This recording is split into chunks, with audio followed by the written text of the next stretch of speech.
But she was content to lie watching him. The lethargy filled her. The days were like parts of a dream. At night, alone, she lay awake, remembering them as a child playing with delicious fantasies. She was asleep on the couch when Mallare came in. Goliath shuffled away as his master appeared. He had been standing in the center of the room, staring at the sleeping Rita. His eyes rolled up and his huge black head rigid. She woke and Mallare smiled at her. Her eyes grew large and her red lips parted. Mallare, seating himself, studied her with calm. She was his creation. He was giving her life. His mind was beginning to conceive her as part of the phantoms that lived in him and were part of his world.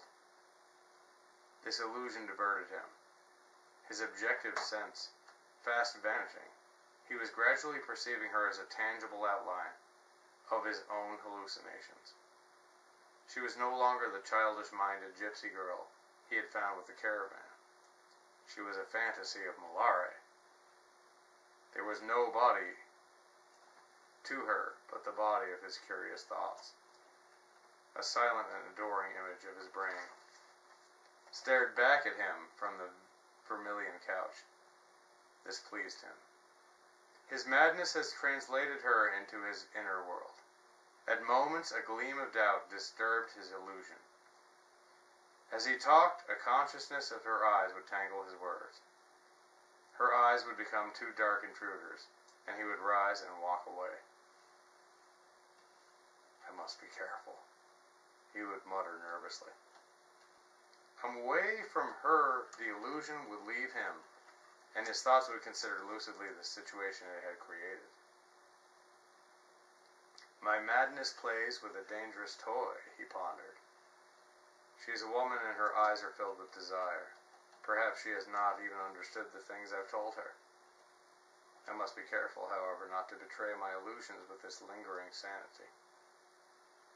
When I am with her, I conceive her a phantom, a something which has stepped out of my madness to divert it. Her body becomes like one of the dreams in my brain. Her little hands reach like cobras' heads among my intimacies. She is very beautiful in that way. In my mind, I caress her as part of myself. I speak to her, and it seems as if my words are talking to each other. Yet her eyes intrude and frighten me. Now, as he studied her, the illusion he desired again filled him. His eyes turned inwardly, saw only a dark-eyed phantom, a woman of mist that was no more than a hallucination drifting through his thought. He addressed this image of Rita softly. It is pleasant to be in love with you, he said, because love hitherto has been one of the abominations.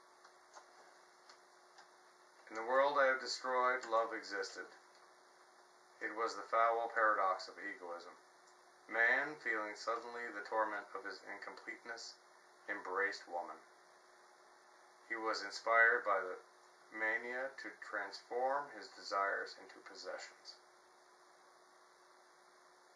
His heart taunted him, his brain filled with despairing vacuums, and he said to himself, I have become a deserted room. A woman will enter, her beauty and desire will be gifts that will furnish me once more. She will be something I possess within myself. In this illusion was contained the foul paradox of egoism. For in the world I have destroyed, egoism died in the embrace of love. The mania for possession which flattered man into seeking woman was no more than a shrewd mirage of his senses that tricked him into the fornications necessary, only, incidentally, to himself, but vital to the world, which he fancied love obliterated. For all these strenuous admirations of beauty, what are they but the subterfuges by which man hopefully conceals his lacking egoism from himself? He admires the tints of hair. His thought trembles before the curve of a neck. Graceful images unravel in his mind at the sight of a woman's breasts. To himself he declaims, I am in love with her. She is beautiful. I will take her beauty in my arms. There is an emptiness in me that clamors for the charm and mystery of this woman. Accordingly, he embraces her. There is tenderness between them. Their bodies, indeed, seem to have become overtones that mate in delicious and audible melody. But this melody must be brought closer so that its beauty may be more definitely enjoyed. This melody must be played on instruments and not on thin air. And Salah, the egoist, beautifying himself with love, finds himself removing his shoes, tearing off his underwear, fondling a warm thigh, and steering his phallus toward its absurd destiny. The transvaluations, the ineffable and inarticulate mysteries he fancied himself embracing, turned out to be a woman with her legs wrapped around him. His desires for the infinite sate themselves, the feeble tickle of orgasm. Cerberus seduced from his godhood by a dog biscuit. As for those animals whose egoism has never escaped their testicles, they are not to be spoken of as men. Their imagination discharges itself through their penis. They are the husbands in the world I have destroyed. They understand neither beauty nor disillusion. Vagina is a door at which they deliver regularly like industrious milkmen. They are the sexual workmen to whom fornication is as much a necessity as poverty is to incompetence. I alone have found the way in which to love. I love and grow richer. I am mad.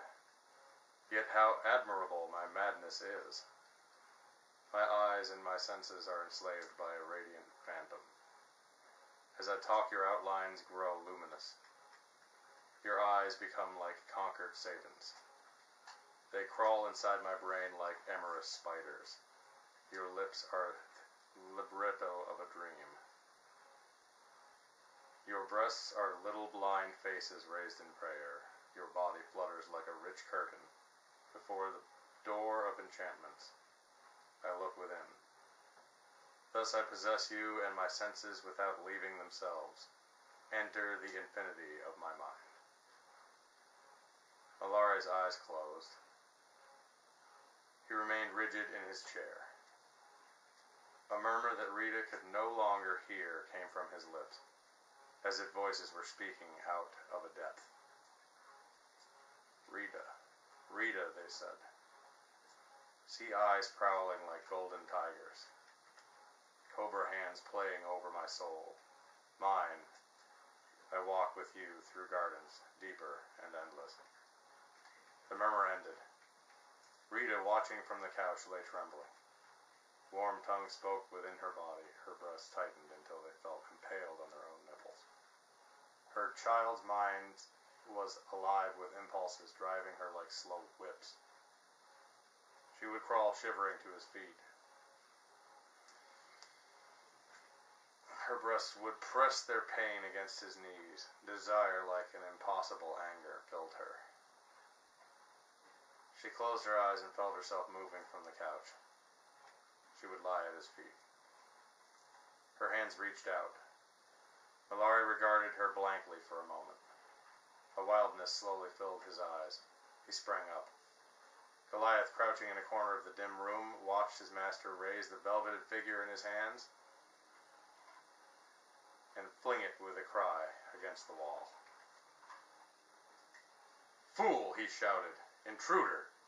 Goliath cringed as his master rushed past him to the door. He listened to his feet flying down the stairs toward the night. Rita lay with her head hanging over the couch. Her lips were open. Her teeth gleamed like little deaths. She lay motionless as Mallare had flung her. Goliath shuffled to the couch. His huge black face stared over her closed eyes.